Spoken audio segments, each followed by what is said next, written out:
আলেমদের পক্ষ অবলম্বন করার কারণে বেগম জিয়ার সম্মান কমছে। কথা বলেন, জোরে বলেন, কমেছে। আজকে তিনি অসুস্থ হয়ে আইসিইউতে আছেন। সারা দেশের আলেমরাও দোয়া করে, বক্তারাও দোয়া করে, হুজুররা দোয়া করে, মানে পীর সাহেব হুজুর দোয়া করছেন, জামাতের আমির দোয়া করছেন, রাজনৈতিক অরাজনৈতিক আলেম মুসল্লি সব তার জন্য দোয়া করে। পক্ষান্তরে নেতৃত্ব আরেকজন ছিলেন, তার জন্য লোকেরা দোয়া করে যেন তাড়াতাড়ি ফাঁসিটা হয়ে যায়। কথার আওয়াজ নাই আপনাদের? উনিও নেত্রী, ইনিও নেত্রী। কত পার্থক্য! একজনের জন্য দোয়া করে বেঁচে থাকার জন্য, আরেকজনের জন্য দোয়া করে ফাঁসির মঞ্চে উঠাইয়া দেওয়ার জন্য। কর্মে মানুষ সম্মানিত হয়, তাদের কাছ থেকে শিক্ষা গ্রহণ করুন।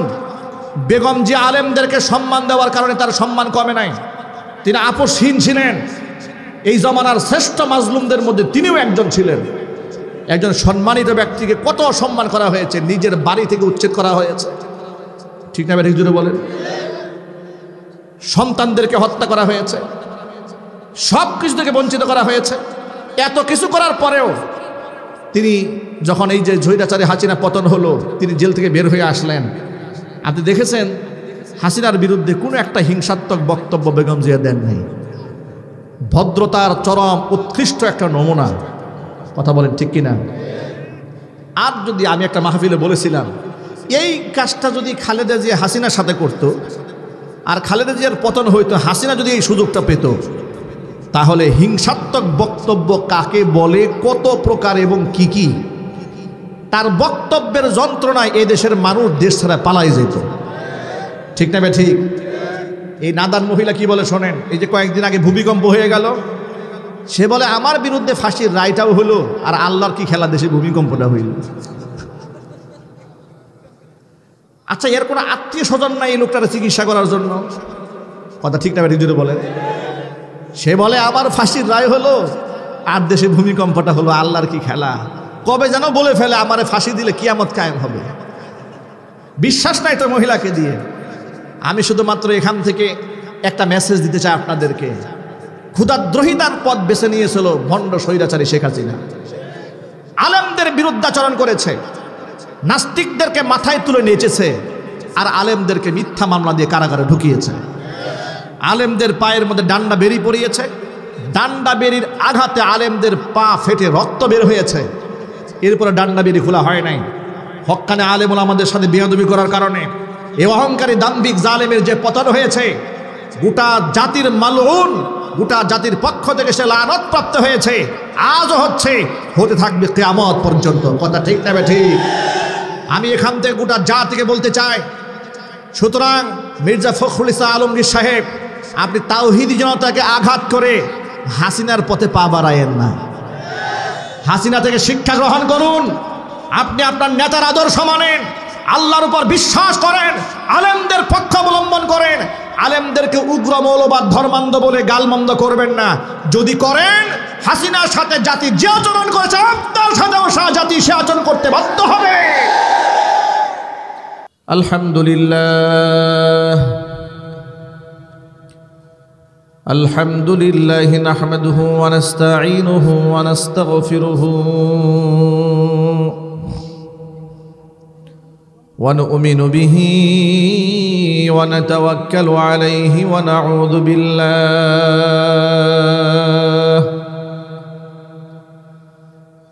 নাউযু বিল্লাহি মিন শুরুরি আনফুসিনা ওয়া মিন সাইয়্যাতি আ'মালিনা। من يهده الله فلا مضل له ومن يضلله فلا هادي له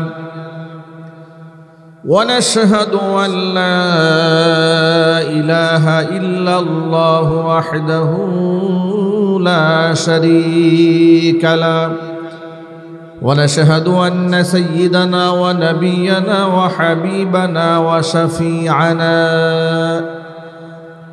ومولانا محمدا عبده ورسوله الذي أرسله بالحق بشيرا ونذيرا وداعيا إلى الله بإذنه وسراجا منيرا أما بعد فأعوذ بالله من الشيطان الرجيم بسم الله الرحمن الرحيم لا تجد قوما يؤمنون بالله واليوم الآخر يوادون من حاد الله ورسوله ولو كانوا آباءهم أو أبناءهم أو إخوانهم أو عشيرتهم أولئك كتب في قلوبهم الإيمان وأيدهم بروح منه وقال تعالى في شان حبيبه ومحبوبه آمرا ومخبرا إن الله وملائكته يصلون على النبي يا أيها الذين آمنوا صلوا عليه وسلموا تسليما اللهم صل على محمد وعلى آل محمد كما صليت على إبراهيم وعلى آل إبراهيم إنك حميد مجيد اللهم بارك على محمد وعلى آل محمد كما باركت على إبراهيم وعلى آل إبراهيم إنك حميد مجيد محبت زبان ছেড়ে দিয়ে সকলে মিলে কিছুক্ষণ জিকির করুন লা ইলাহা ইল্লাল্লাহ লা ইলাহা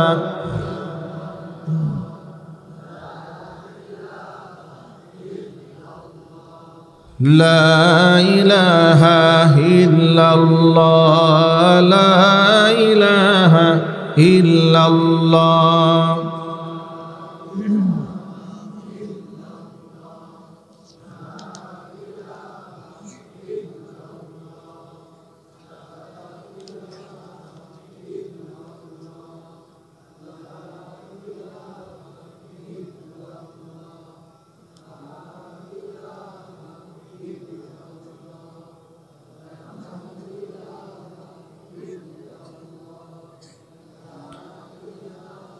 لا إله إلا الله محمد رسول الله صلى الله عليه وسلم ঐতিহ্যবাহী ময়মনসিংহ জেলার অন্তর্গত ত্রিশাল উপজেলার বৈলর পুরাতন বাজার সম্মেলন মাঠে বৈলর ধানেখোলা আহলুস সুন্নাহ ওয়াল জামাতের উদ্যোগে আয়োজিত ৩২তম 3 দিনব্যাপী ঐতিহাসিক ইসলামী মহাসম্মেলনের আজকের দ্বিতীয় দিবসের শেষ অধিবেশনের সম্মানিত সভাপতি সাহেব আল্লামা মুফতি মাহবুবুল্লাহ কাসিমি দামাত বরকাতুহু মুদ্দাজিল্লুহুল আলিয়া মোহতারম সভাপতির নেক হায়াত আল্লাহ তাআলা দারাজ করেন। আমন্ত্রিত বিশেষ অতিথিবৃন্দ হাজরাত ওলামায়ে কেরাম মুরব্বিয়ান এজম অত্র এলাকা এবং পার্শ্ববর্তী এলাকার বিভিন্ন প্রান্ত থেকে ছুটে আসা দিনদরদি ইমানদার পরহেজগার মুত্তাকি মুসলিম ভাইয়েরা পর্দার অন্তরালে অবস্থানরত আমাদের সকলের শ্রদ্ধাভাজন পর্দানিসীন মা এবং বোনেরা মহান আল্লাহ রব্বুল আলামিনের দরবারে আলিশানে লাখো কোটি শুকরিয়া আদায় করছি যে মহান আল্লাহ তাআলা মুসলিম উম্মার এই অধপতনের সময়ে হাজারো প্রতিকূলতাকে উপেক্ষা করে, শত সহস্র বাধাকে পেরিয়ে, প্রচণ্ড শীতকে উপেক্ষা করে এই গভীর রজনীতে কোরআন মাজিদের এই সুন্দর আয়োজনে, আলোকিত পরিবেশে আমাদেরকে বসে কোরআন সুন্নাহ থেকে আলোচনা করার তৌফিক দান করেছেন। এই জন্য আপনারা খুশি না বেজার? কম না বেশি? উচ্ছ্বসিত কণ্ঠে, খুশি মনে, মন প্রাণ উজাড় করে আল্লাহ পাকের শেখানো ভাষায় শুকরিয়া জ্ঞাপন করছি। জবান ছেড়ে দিয়ে সকলে একযোগে বলছি আলহামদুলিল্লাহ। রব্বানা লাকাল হামদ হামদান কাসীরা তাইয়িবান মুবারাকান ফীহি ইয়া রব্বি লাকাল হামদু কামা ইয়ানবাগি লিজালালি ওয়াজহিকা ওয়া আযীমি সুলতানিকা। আল্লাহ তাআলা এই 3 দিনব্যাপী বৈলর সম্মেলনকে কবুল করুন। আজকের এই আয়োজন 32তম আয়োজন। বিগত 31 বছর যারা এই আয়োজন করেছেন, যারা এখানে শ্রোতা হিসেবে এসেছেন, বক্তা হিসেবে বয়ান করেছেন, তাদের অনেকেই এখন দুনিয়া থেকে চলে গেছেন। আয়োজকদের মধ্যে অনেকে চলে গেছেন, শ্রোতাদের মধ্যে অনেকে চলে গেছেন। সকলের জন্য আমরা দোয়া করি আল্লাহ পাক যেন সকলকে জান্নাতুল ফেরদাউসের সুউচ্চ মাকাম দান করেন। একদিন আমরাও হারিয়ে যাব। আমাদের পরবর্তী প্রজন্ম কিয়ামত পর্যন্ত এই ধারাবাহিকতা যেন অব্যাহত রাখতে পারে, আল্লাহ পাক সেই তৌফিক তাদেরকে দান করুন। আজকের মাহফিলের ওসিলা করে আল্লাহ তাআলা কোরআনের নূর দিয়ে আমাদের সকলের অন্তরগুলোকে আলোকিত বানায় দেন। বন্ধুগণ, আল্লাহ তাআলা আমাদেরকে মুমিন মুসলমান হিসেবে দুনিয়াতে পাঠিয়েছেন। মহাগ্রন্থ আল কোরআনের মতো দামি নিয়ামত আমাদেরকে দান করেছেন। আখিরি জামানার পয়গাম্বর বিশ্বনবী মুহাম্মদ রাসূলুল্লাহ সাল্লাল্লাহু আলাইহি সাল্লামের উম্মত হওয়ার মতো সৌভাগ্য আল্লাহ পাক আমাদেরকে দিয়েছেন। আপনারা কি এতে খুশি না বেজার? আল্লাহ পাক যেন এই নিয়ামতের শুকরিয়া আদায় করার তৌফিক আমাদেরকে দান করেন। মহাগ্রন্থ আল কোরআনের সূরাতুল মুজাদালার সর্বশেষ আয়াতে কারিমা আপনাদের সামনে আমি তেলাওয়াত করেছি। গভীর রজনীতে লম্বা কোনো ভূমিকায় না গিয়ে মোটা দাগের কয়েকটা কথা আপনাদের সামনে উপস্থাপন করতে চাচ্ছি। যদি আল্লাহ তাআলা গুছিয়ে বলার তৌফিক দেন, আল্লাহ যেন আমাদেরকে বলার সুযোগ দান করেন। বলার তৌফিক কে দান করবেন? আল্লাহ তাআলা এই আয়াতে নবী করিম সাল্লাল্লাহু আলাইহি সাল্লামকে বলেছেন, হে আমার হাবিব, লা তাজিদু কওমান ইউমিনুনা বিল্লাহি ওয়াল ইয়াউমিল আখির।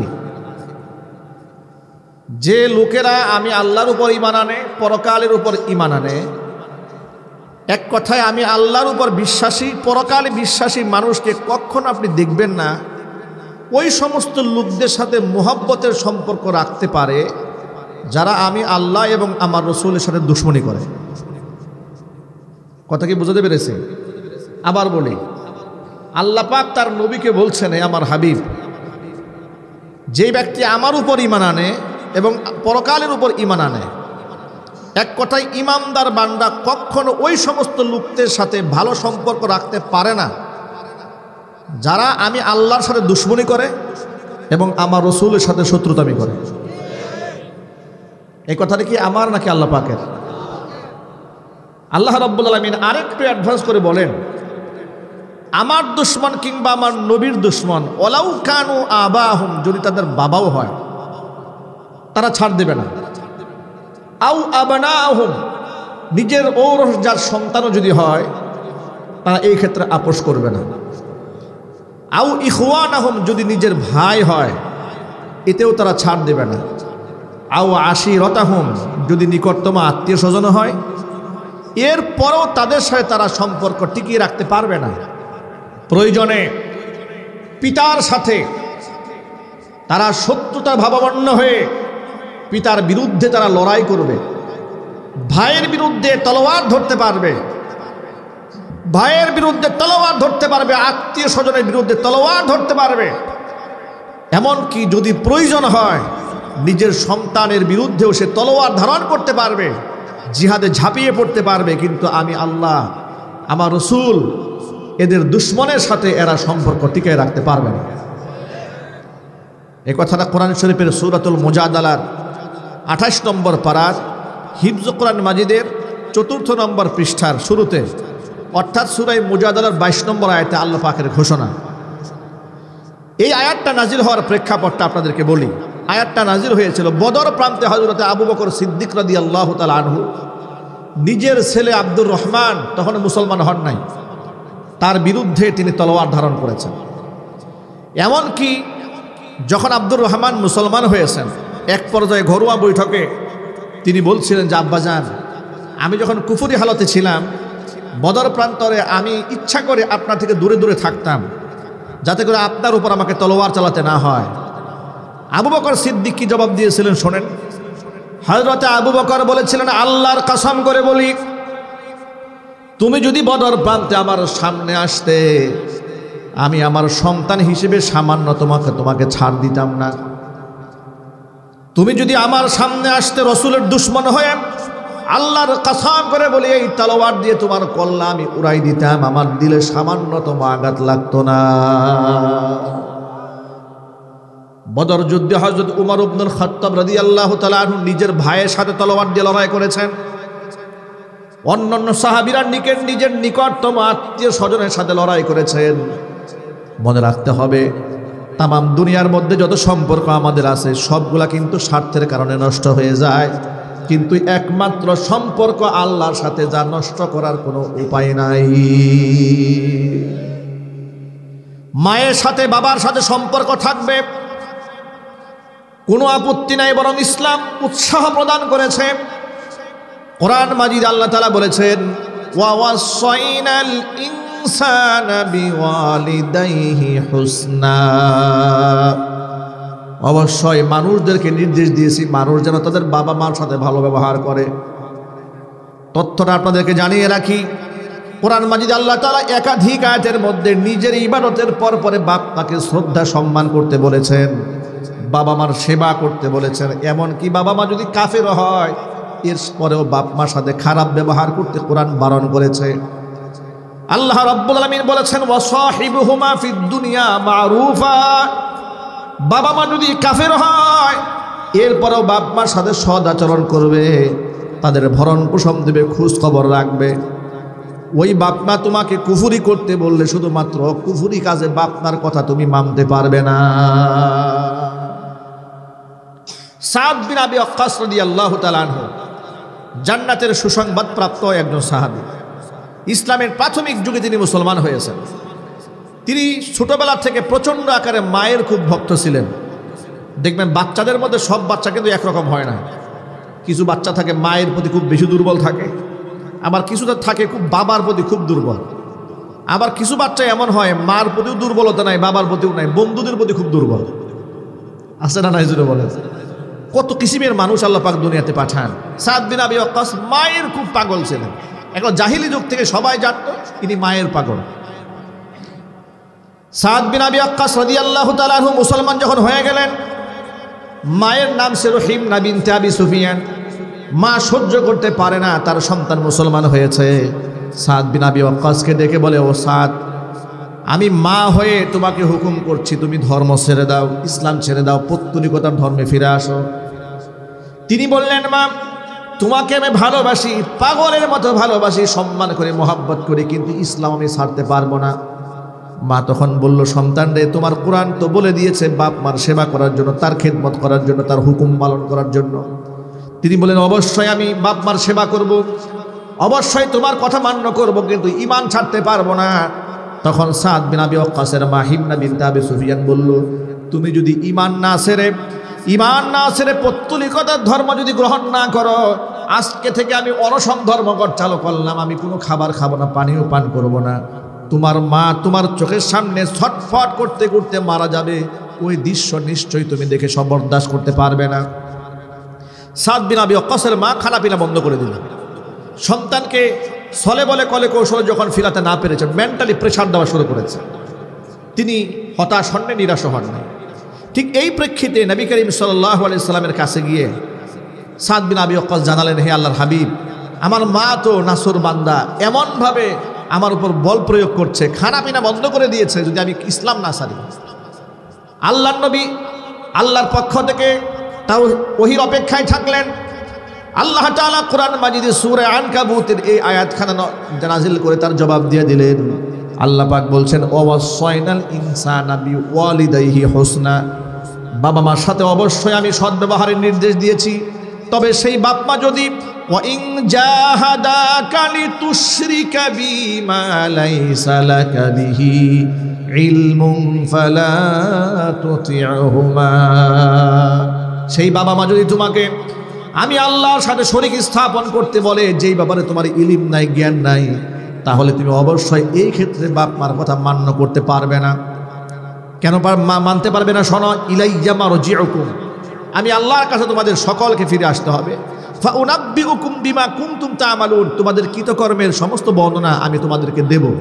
বন্ধুগণ আমার, নবী করিম সাল্লাল্লাহু আলাইহি ওয়াসাল্লাম বলেছেন, লা তাআতা লিমাখলুকিন ফি মাসিয়াতিল খালিক, স্রষ্টার অবাধ্য হয়ে সৃষ্টির আনুগত্য করা জায়েজ নাই, হারাম। যেই কাজ করলে আল্লাহ নারাজ হয়, মানুষ খুশি হয়, সেই কাজ করা হালাল না হারাম? জোরাবাদে সবাই বলেন।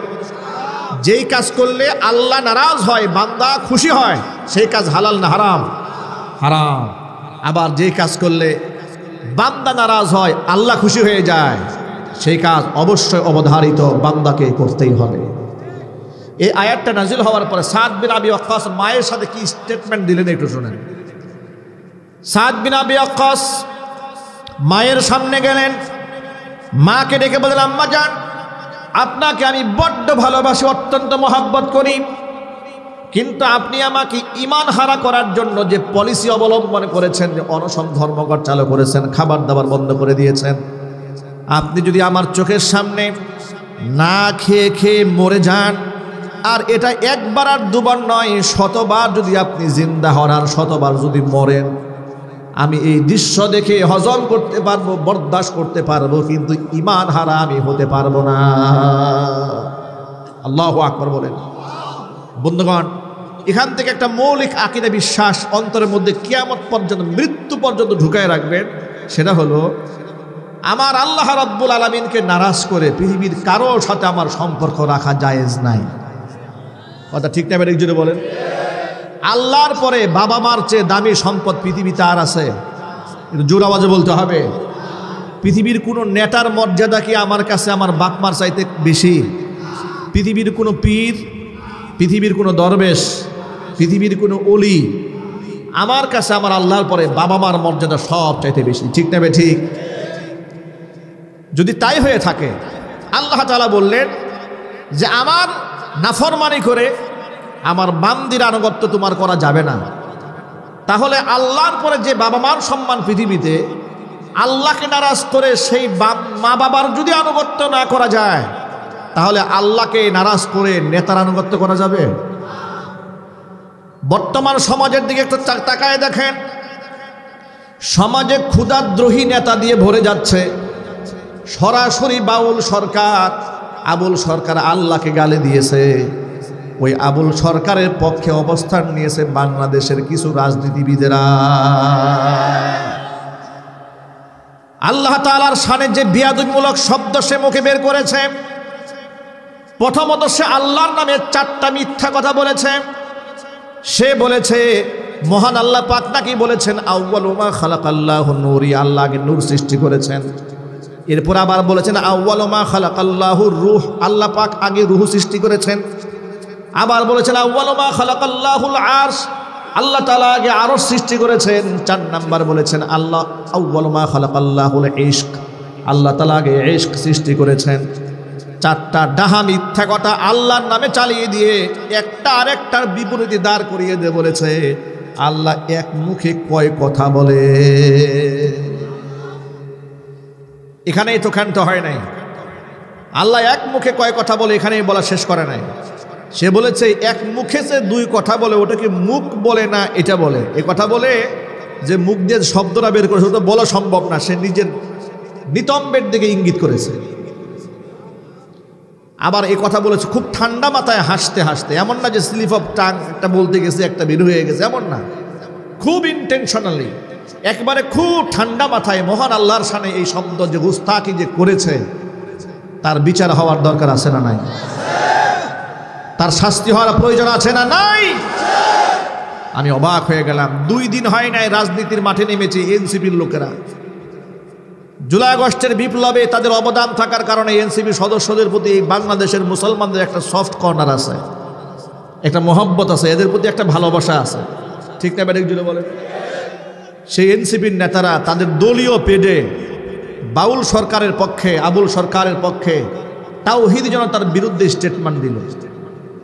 এমনকি আবুল সরকারের বিরুদ্ধে নিজের দলের কোনো এক নেতা অবস্থান গ্রহণ করার কারণে তাকে তারা সাময়িকভাবে বরখাস্ত করল।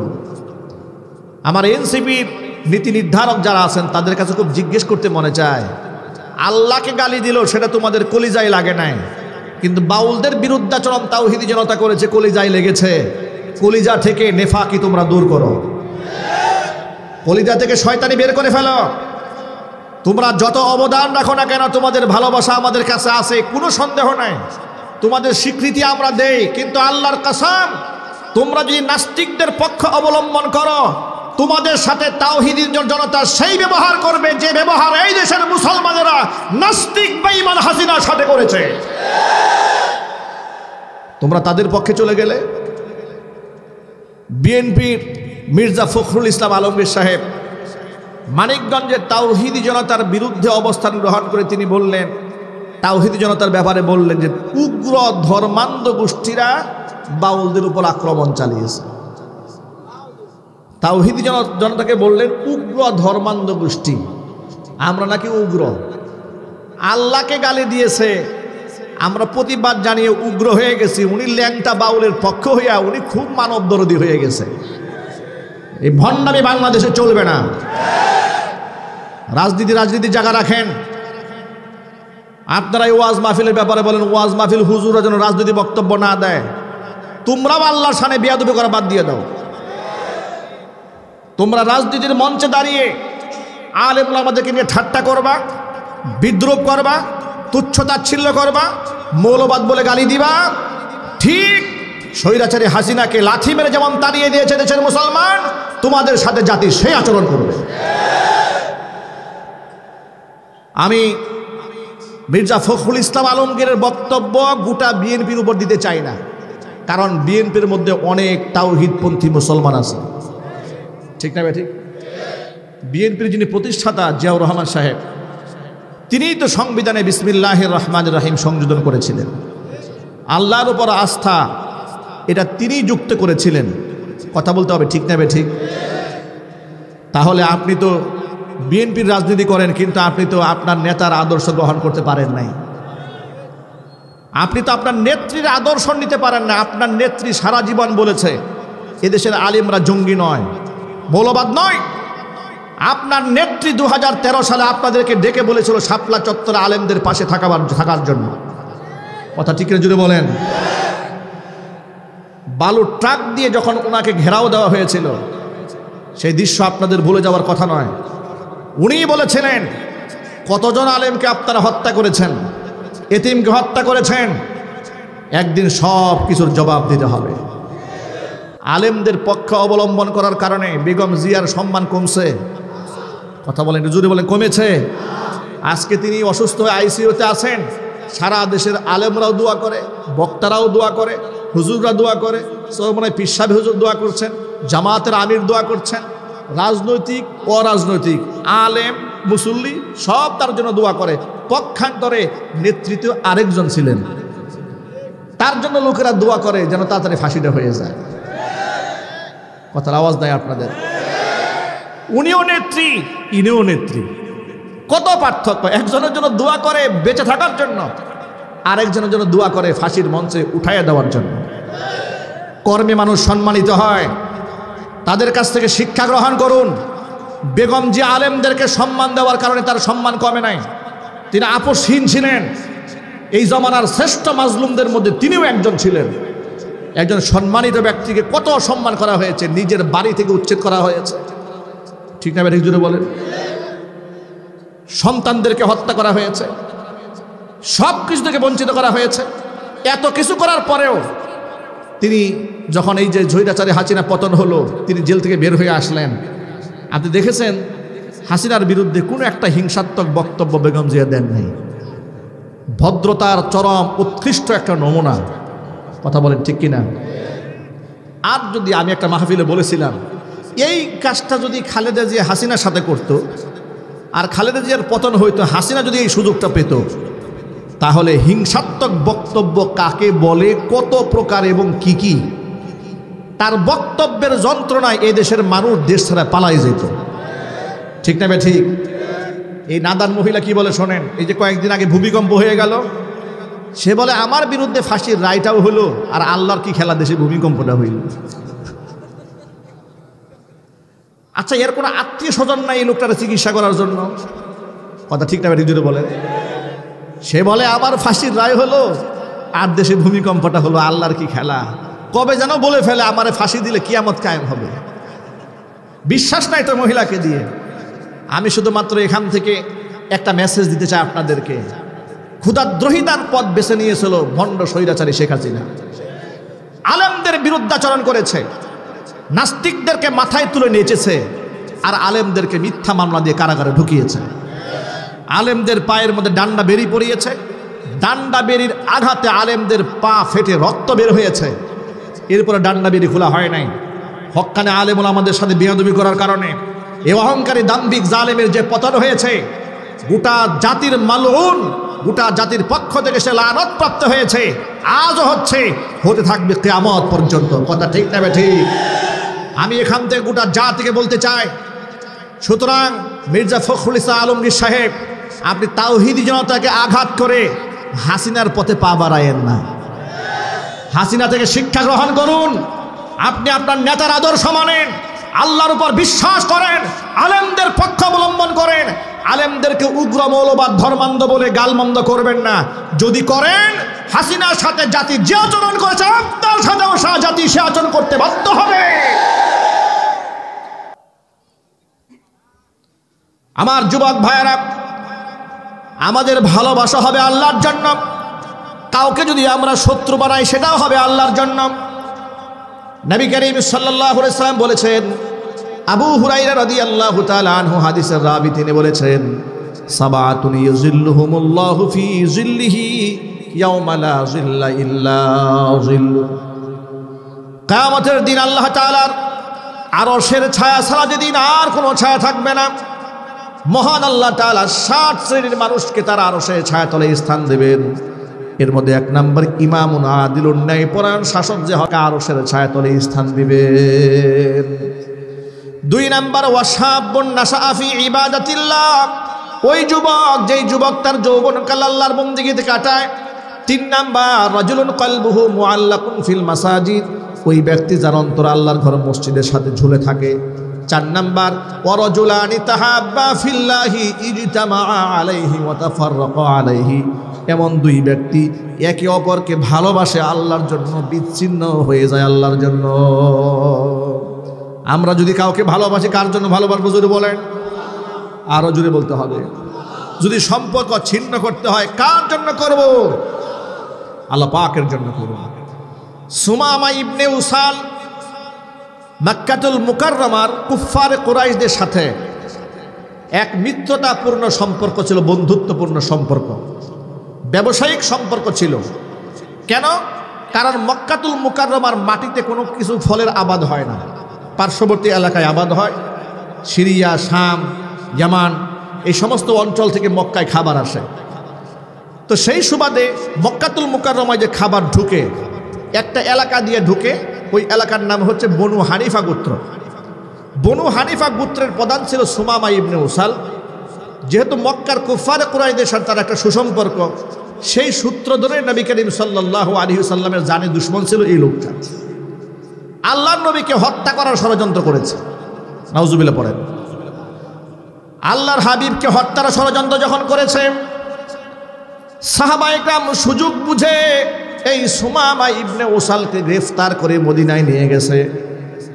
নবী করিম সাল্লাল্লাহু আলাইহি ওয়াসাল্লাম সুমামা ইবনে উসালের সামনে আসলেন, এসে বললেন, সুমামা, তুমি আমার কাছ থেকে কি আচরণ আশা করো? সুমামা ইবনে উসাল নবীজিকে ডাক দেয়া বলছেন, ও মুহাম্মদ, ইন কতালতানি তাকতুল দাদামিন, যদি আপনি আমাকে এখন হত্যা করেন তাহলে হত্যার যোগ্য একজন ব্যক্তিকে আপনি হত্যা করলেন।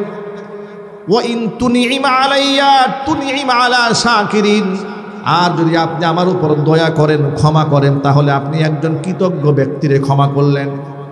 আপনি আমার উপর দয়া দেখালে আপনার কৃতজ্ঞতা আমি ভুলব না। 3 নাম্বার, আপনি যদি টাকার বিনিময়ে মুক্তিপণ নিয়ে আমাকে বিদায় দিতে চান, আমি তাতেও রাজি। কত টাকা চান আমাকে বলেন, আমি দিতে প্রস্তুত। নবীজি সাল্লাল্লাহু আলাইহি ওয়াসাল্লাম তার কাছ থেকে কোনো কথাই গ্রহণ করলেন না, চলে গেলেন। দ্বিতীয় দিন আবার নবীজি এসে জিজ্ঞেস করলেন, ও সুমামা, তোমার কোনো বক্তব্য আছে নাকি? সুমামা বললেন না। প্রথম দিন যা বলেছে আজকেও সেম একই বক্তব্য, চলে গেলেন আল্লাহর নবী। তৃতীয় দিন সুমামার কাছে এসে আল্লাহর হাবিব বললেন, সুমামা, কোনো বক্তব্য আছে? সুমামা ইবনে উসাল বলে, মুহাম্মদ, প্রথম দিন যা বলেছে আজকে আমি আমার বক্তব্যে অটল আছি। আপনি আমাকে হত্যা করলে করতে পারেন, আপনি একজন হত্যাযোগ্য ব্যক্তির হত্যা করলেন, আর যদি আপনি আমাকে ক্ষমা করতে চান তাও করতে পারেন, আর মুক্তিপণ চাইলে সেটাও দিতে পারি। আপনি কি চান বলেন? নবী করিম সাল্লাল্লাহু আলাইহি ওয়াসাল্লাম কিছুই গ্রহণ করলেন না, বরং আল্লাহর হাবিব সাহাবীদেরকে বললেন, ও সাহাবীরা, সুমামা ইবনে উসালকে বিনা শর্তে মুক্তি করে দাও। সাহাবাইকা মনে মনে ভাবলেন, এত বড় কুখ্যাত একটা সন্ত্রাসকে বিনা শর্তে হুজুর আজাদ করে দিলেন। সুমামা ইবনে উসাল হুজুরের দরবার থেকে উঠে গিয়ে মদিনার এক বাগানে গিয়ে সেখানে ছোট্ট একটা হাউস ছিল, সেই পানি দিয়ে গোসল করলেন। গোসল করে মসজিদে নববীর মধ্যে ঢুকলেন। ঢুকে আল্লাহর হাবিব সাল্লাল্লাহু আলাইহি সাল্লামকে বলেন, আল্লাহর নবী, বিগত 3 দিন আমি আপনার উঠা বসা, চাল চলন, মুআমালাত, মুআশারাত, আপনার বক্তব্য খেয়াল করেছি। আমার কাছে 3 দিনের আচরণে মনে হয়েছে আপনি কোনো সাধারণ মানুষ নন, নিঃসন্দেহে আপনি মহামানব। এরপরে তিনি ঘোষণা করে দিলেন, লা ইলাহা ইল্লাল্লাহু মুহাম্মাদুর রাসূলুল্লাহ। সুমামা ইবনে উসাল মুসলমান হলেন। মুসলমান হওয়ার পরে কি একটা বক্তব্য দিলেন শোনেন। তিনি বলেন, ও মুহাম্মদ, এই পৃথিবীতে আপনার চেহারার চেয়ে নিকৃষ্ট কোনো চেহারা আমার কাছে ছিল না, কিন্তু আজকের পর থেকে আপনার চেয়ে কোনো প্রিয় চেহারা দুনিয়াতে আমার কাছে আর একটাও নাই। আপনার শহর মদিনার চেয়ে নিকৃষ্ট শহর আমার কাছে একটাও ছিল না, কিন্তু আজকের পর থেকে মদিনার চেয়ে প্রিয় শহর আমার কাছে আর নাই। আপনার ধর্ম ইসলামের চেয়ে নিকৃষ্ট কোনো ধর্ম আমার কাছে ছিল না, কিন্তু আজকের পর থেকে ইসলামের চেয়ে মহাদামি মূল্যবান ধর্ম আমার কাছে আর একটাও নাই। এই বক্তব্য শোনার পরে হযরত উমর পাশেই বসা ছিলেন। উমর বললেন, ও সুমামা, আনতা হাব্বু ইলাইয়া মিন আবনাই, আল্লাহর কসম করে বলি, এতদিন পর্যন্ত রাস্তার একটা কুকুরের মূল্য আমার কাছে ছিল, কিন্তু তোমার মূল্য ছিল না। আল্লাহর কসম করে বলি, ইসলাম ধর্ম গ্রহণ করার পর থেকে তুমি আমার কাছে আমার নিজের ঔরজার সন্তানের চাইতেও প্রিয় হয়ে গেছো।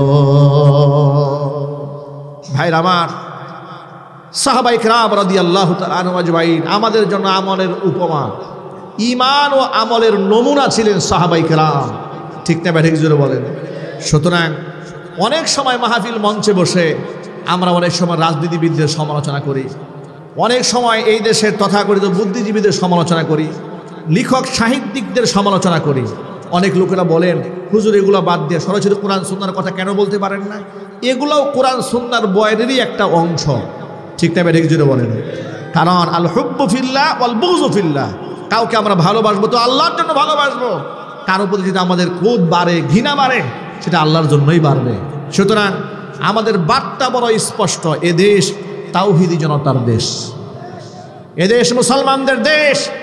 এদেশে রাজনীতি করতে হলে আল্লাহ তাআলাকে, কোরআনকে, রসুলকে সর্বোচ্চ সম্মান দিয়েই করতে হবে। তা না হলে ইতিহাসের আস্থা করে তোমরা নিক্ষিপ্ত হবে। আমাদের সর্বশেষ বার্তা এটাই, যা আমরা এই দেশে বহু তন্ত্রমন্ত্র দেখেছি, যুবকরা অনেক বেনামাজি নেতাদের পেছনে ঘুরেছে। আমি আমার যুবক ভাইদেরকে উদাত্ত আহ্বান জানাচ্ছি, সকল ভাইয়ের প্রতি আমার একটা বিনীত অনুরোধ, আগামীর বাংলাদেশে আমরা কোনো বেনামাজি নেতার পেছনে আর ঘুরব না, আমরা কোনো মুনাফেক নেতার পেছনেও ঘুরব না। যারা কোরআনকে অবমাননা করবে, বাউলদের পক্ষ অবলম্বন করবে, ওই সমস্ত নাস্তিক বেঈমানদের পেছনে আমরা হাঁটব না। আমাদের রাজনীতি হবে আল্লাহর জন্য, আমাদের সংগ্রাম হবে আল্লাহর জন্য, আমাদের বক্তব্য হবে আল্লাহর জন্য, আমাদের স্লোগান হবে আল্লাহর জন্য। যদি এই জন্য আমাদেরকে শহীদি কাফেলায় সামিল হতে হয়, শাহাদাতের পিয়ালা হাসি মুখে গ্রহণ করব, কিন্তু বাতিলদের সাথে আমরা আপোষ করব না। রাজি আছেন কারা কারা? দুহাত দেখতে চাচ্ছি। আল্লাহ যেন কবুল করেন, জোরে কোন আমিন। হাত নামান। এই দুনিয়াতে আপনি যার সাথে মোহাব্বত রাখবেন, পরকালে তার সাথেই আল্লাহ পাক আপনার হাসর নসিব করায় দেন। সুবহানাল্লাহ বলেন, এটা জুড়ে বলেন না সুবহানাল্লাহ। আমাদের হাসর আল্লাহর নবীর সাথে হোক, এটা আপনারা চান? সাহাবীদের সাথে হোক, এটা চান? হযরত আনাস ইবনে মালিক রাদিয়াল্লাহু তাআলা আনহু হাদিসের রাবী আনাস ইবনে মালিক বলেন, নবীজির সাথে আমরা মসজিদ নববী থেকে নামাজ পড়ে একসাথে বের হলাম। খরজনা মা'আন নবী সাল্লাল্লাহু আলাইহি ওয়াসাল্লাম। নামাজ পড়ে বের হওয়ার পরে ফাজা আর রাজুলুন, জনৈক ব্যক্তি এসে হাজির হলো। ওয়াসালা, হুজুরকে প্রশ্ন করলো, মাতা তাকুমুস সাআ ইয়া রাসূলুল্লাহ, হে আল্লাহর রাসূল, কিয়ামত কবে কায়েম হবে? ফাসাকাটা, নবী চুপ হয়ে গেলেন, কোনো জবাব দিলেন না। সাহাবী আবার জিজ্ঞেস করলেন, আল্লাহর নবী, কিয়ামত কবে কায়েম হবে? আল্লাহর নবী চুপ থাকলেন। তৃতীয়বার আবারও জিজ্ঞেস করলেন, কিয়ামত কবে কায়েম হবে? নবী আবার তাকে বললেন, ফামা আদাত তালাহা, কিয়ামতের মাঠ তো বড় ভয়াবহ মাঠ। বারবার কিয়ামতের কথা জানতে চাও, আগে তুমি বলো কিয়ামতের জন্য তোমার প্রস্তুতি কি? সাহাবী বলেন, ও আল্লাহর হাবিব, কিয়ামতের জন্য অনেক নামাজ জমা করতে পারিনি, অনেক দান সদকা জমা করতে পারিনি, তবে আমি মন থেকে আল্লাহ এবং তার রাসূলকে বড্ড ভালোবাসি। হুজুর তখন বললেন, আলমারউ মা মান আহাব্বা ওয়া আনতা মা'আল্লাযী আহাব্বাতা, অবশ্যই এই দুনিয়াতে যে যাকে ভালোবাসবে, পরকালে সে তার সাথেই থাকবে।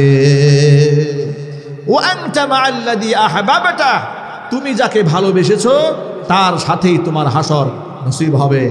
আনাস ইবনে মালিক বলেন, আমি আমার জীবদ্দশায় রাসূলের সাহাবীদেরকে এত খুশি কোনোদিন হতে দেখিনি। এই কথাটা হুজুর বলার পরে সাহাবায়ে কেরাম যত আনন্দিত হয়েছেন, কারণ সাহাবায়ে কেরাম বুঝে ফেলেছেন, হুজুর বলেছেন যাকে আমি মোহাব্বত করব তার সাথে হাসর হবে। আমরা তো আমাদের জীবনের চাইতে আল্লাহ রাসূলকে বেশি ভালোবাসি, তো নিঃসন্দেহে আমাদের হাসর রাসূলের সাথে হবে। আমরা কি আমাদের নেতাদের চাইতে রাসূলকে কম ভালোবাসবো? জোরে বলেন না ভাই, কম ভালোবাসবো? আমার আল্লাহকে কি নেতাদের চাইতে কম ভালোবাসবো? নেতার অপমানে আপনারা হাইকোর্টে রিট করতে যান, কি বলেন? বাস্তবতা আছে না নাই? নেত্রীর অপমানিত হলে আপনারা ফেসবুক গরম করে ফেলেন, আমার নেতা আমার আদর্শ, আমার নেতার চরিত্র ফুলের মতো পবিত্র, নামাজ পড়া নাই 1 ওয়াক্ত, নেশা করে 5 ওয়াক্ত, নাইট ক্লাবে যায় 10 ওয়াক্ত, ঠিক না বে ঠিক? একটু বিবেককে প্রশ্ন করেন, যা আমি নিজে নেতার জন্য এগুলো বললাম, আজকে যদি আল্লাহ না করেন আমার মৃত্যু হয়। এই যে বাংলাদেশে ভূমিকম্প বাড়তেছে দিন দিন, কি বলেন? এত ভূমিকম্প তো কখনো শুনিনি আমরা। কিয়ামতের একটা আলামত, নবী করিম সাল্লাল্লাহু আলাইহি ওয়াসাল্লাম বলেছেন, দুনিয়া ধ্বংস হবে না ততক্ষণ পর্যন্ত যতক্ষণ আপনার অধিক হারে ভূমিকম্প পৃথিবীতে না হবে। ভূমিকম্প শুরু হয়েছে, মাত্র 5.5 মাত্রা ভূমিকম্পে বাংলাদেশ কিভাবে কেঁপে উঠলো। মানুষ ইস্তেগফার পড়েছে, দুরূদ শরীফ পড়েছে। আর আমাদের দেশ থেকে পলাতক স্বৈরাচারী হাসিনা বলেছে, আমারও ফাঁসির রায় হলো আর দেশে ভূমিকম্প হইল। নাউজুবিল্লাহ পড়েন ভাইরা আমার। সুতরাং নেতার বিরুদ্ধে, নেতার স্বার্থে আঘাত লাগলে আপনি ক্ষিপ্ত হন, রাগান্বিত হন, মিজাজ খারাপ হয়ে যায়। আর আল্লাহর সামনে বিয়াদবি হইলে আপনি সুশীল সাজেন, ভদ্রতা দেখান, যে একটা কথা বলে ফেলেছে, আবুল সরকারকে একটু ক্ষমা করা যায় না। এরপর আবার নাস্তিকরা কি বলে শোনেন, তারা বলে যে আবুল সরকারের পুরা বক্তব্য 4 ঘন্টা শুনতে হবে। কেন শুনতে হবে? কয়েকগুলা পালাগান, এক পক্ষ আল্লাহর বিপক্ষে বলে, এক পক্ষ পক্ষে বলে, পরবর্তীতে এটা নাকি মিউচুয়াল করা হয়। কি আজীব যুক্তি! কত বস্তা গাঁজা খাইলে এরকম যুক্তি দেওয়া যায়? ঠিক না বেঠিক জুড়ে বলেন? আচ্ছা, আমি যদি আপনাকে প্রশ্ন করি, এমন একটা পালাগানের অনুষ্ঠান যদি করা হয়, ওই সমস্ত বুদ্ধিজীবীদের বউদের চরিত্র নিয়ে, চরিত্রের বিরুদ্ধে যা ইচ্ছা তাই বলা হবে, আরেক পক্ষ বুদ্ধিজীবীদের বউর পক্ষে কথা বলবে, বুদ্ধিজীবীরা মানবে? একটু জোরে বলেন না ভাই। মনে করেন আপনি, আপনাকে দিয়ে উদাহরণ দেয়, আপনার মাকে নিয়ে তার চরিত্র নিয়ে এক পক্ষ যা মনে চায় তাই বলবে, আরেক পক্ষ চরিত্রে সাফাই গাবে, এটার নাম পালা গান হলো। কি এটা করতে দেবেন? আরো জোরে বলেন। আপনি আপনার মায়ের সম্মান রক্ষার্থে, স্ত্রীর সম্মান রক্ষার্থে আপনার বোনের ইজ্জত রক্ষার্থে এক পক্ষ তাদের বিরুদ্ধে বলবে, আরেক পক্ষে বলবে, পরে মিউচুয়াল করে ঠিক করা হবে, বরদাস্ত করেন না। কিন্তু আল্লাহ রব্বুল আলামিনকে গালি দিবে বাউলরা, আরেক পক্ষ কথা বলবে, পরে মিউচুয়াল করবে। এটা তাওহীদি জনতা মানবে। ভণ্ডামি করার জায়গা পাও না, ভণ্ডামি বন্ধ করতে হবে। বাউলদের পক্ষে দালাল, নাস্তিক, বুদ্ধিজীবী ফরহাদ মাজহার, তোমাকে সতর্ক করে দিয়ে বলছি, ডক্টর এনায়েতুল্লাহ আব্বাসীর ভাষায় বলি, তুমি যাও মানিকগঞ্জে, তোমার দাড়ি তাওহীদি জনতা কুদাল দিয়ে চেঁচে রাখবে। কথা ঠিক না ঠিক যেটা বলেন? আগামী 6 তারিখ হেফাজতে ইসলাম বাংলাদেশ মানিকগঞ্জে সমাবেশ ডাক দিয়েছে। মানিকগঞ্জে শানে তাওহীদ সমাবেশ ডাক দিয়েছে। আল্লাহ পাকের সম্মান রক্ষার্থে ইতিহাস সৃষ্টি হবে সেদিন। বাউলদের পক্ষে যারা অবস্থান গ্রহণ করবে তারা সোজা হয়ে যাও, একেবারে সিরাতে মুস্তাকিমে দাঁড়ায় যাও। আল্লাহর শান মান ইজ্জত রক্ষার্থে কোনো আপোষ বাংলার মুসলমান গ্রহণ করবে না। তোমরা বলো তাওহীদ জনতাকে উগ্রবাদ বলো, মৌলবাদ বলো, তোমাদেরকে সর্বশেষ বারের মতো আলটিমেটাম দিয়ে দিলাম। এরপর থেকে কোনো একটা বাউল, কোনো একটা ফাউল, কিংবা কোনো একটা বুদ্ধিজীবী, কোনো একটা রাজনীতিবিদ আল্লাহর নামের অসম্মান করবে, যেখানে গণধুলাই দেওয়া হবে সেখানে। পরিষ্কার বার্তা, একেবারে জীবন্ত মাটির নিচে পুঁতে ফেলবেন। সরকারকে বলছি, এদেশের তাওহীদি জনতা আইন হাতে তুলে নিতে চায় না, কিন্তু আইন হাতে তুলে নিতে বাধ্য করবেন না। যদি এই বাউল সরকারের, আবুল সরকারের যদি সঠিক বিচার না হয়, ফাঁসির মঞ্চে মঞ্চায়িত করা না হয়, পরবর্তীতে আইনের হাতে আর এদেরকে তুলে দেওয়া হবে না। এদেরকে যেখানে পাওয়া হবে সেখানে মাটির নিচে পুঁতে ফেলা হবে। দুনিয়াতে যার সাথে যার মহব্বত, পরকালে তার সাথেই তার হাসর হবে। আমরা বিশ্বাস করি আমাদের হাসর হবে আল্লাহ নবীর সাথে ইনশাআল্লাহ। যুবক ভাইয়েরা, গভীর রাতে কয়েকটা ইমানে কথাবার্তা বললাম, কয়েকটা আমলের কথা বলি। আমরা মুসলমান, আমাদের আইডেন্টিটি, আমাদের জাতিসত্তা হচ্ছে নামাজ। আমরা সারা রাত ওয়াজ শুনি, আমরা নামাজ পড়ি না। আমরা সারা রাত ওয়াজ শুনি, আমাদের ঘরের বউরে পর্দা করাই না। আমরা সারা রাত ওয়াজ শুনি, কিন্তু আমরা মিথ্যা কথা বাদ দিই না। তাহলে এই ওয়াজ আমাদের কি ফায়দা হবে? নবী করিম সাল্লাল্লাহু আলাইহি সাল্লাম বললেন, আলা উনাব্বিউকুম বিআকবারিল কাবাইর। ও সাহাবীরা, কবিরা গুনার মধ্যে নিকৃষ্ট কিছু কবিরা গুনাহ আছে, তোমাদেরকে বলে দেব না? সাহাবায়ে কেরাম বলে, নিশ্চয়ই বলে দেবেন। হুজুর বলেন, শোনো, আকবারুল কাবাইরি সালাসা, কবিরা গুনাহ 3টা। কবিরা গুনার মধ্যে মারাত্মক কবিরা গুনাহ যেগুলা, এগুলা হচ্ছে 3টি। 1 নাম্বার আল ইশরাকু বিল্লাহ, মহান আল্লাহর সাথে শরীক স্থাপন করা। 2 নাম্বার হুকুকুল ওয়ালিদাইন, পিতা মাতার নাফরমানি করা। 3 নাম্বার কাউলুজ জুর ও শাহাদাতুজ জুর, মিথ্যা কথা বলা অথবা মিথ্যা সাক্ষ্য দেওয়া। 1 নাম্বার হচ্ছে আল্লাহর সাথে শরীক স্থাপন করা। 2 নাম্বার হচ্ছে পিতা মাতার নাফরমানি করা। 3 নাম্বার কাউলুজ জুর ও শাহাদাতুজ জুর, মিথ্যা কথা বলা, মিথ্যা সাক্ষ্য দেওয়া। এই মিথ্যা কথাটা আমরা এত মজা করে বলি, এটাই কোনো গুনাহ মনে করা হয় না বর্তমানে। ঠিক না? ঠিক জুড়ে বলেন। মানে হাসির ছলে মানুষ মিথ্যা কথা বলছে, দুষ্টুমি করে মিথ্যা কথা বলছে, মানে মিথ্যা কথাটাকে অভ্যাসে পরিণত করেছে। কারণে অকারণে মানুষ মিথ্যা কথা বলে।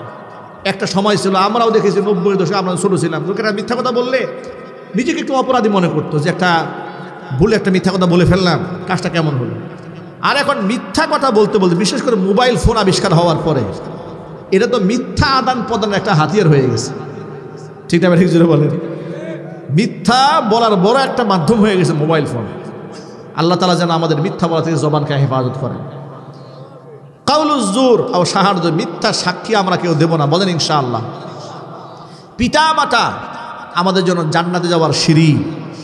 বাবা মাকে আমরা নিয়ামত মনে করব। যাদের বাবা মা বেঁচে আছে, দোয়া করি আল্লাহ নেক হায়াত দারাজ করেন। বাবা মা যাদের দুনিয়া থেকে চলে গেছেন, আল্লাহ যেন জান্নাতুল ফিরদাউস দান করেন। বাবা মাকে মহব্বত করবো না ইনশাআল্লাহ? মাকে মহব্বত করবো তো ইনশাআল্লাহ?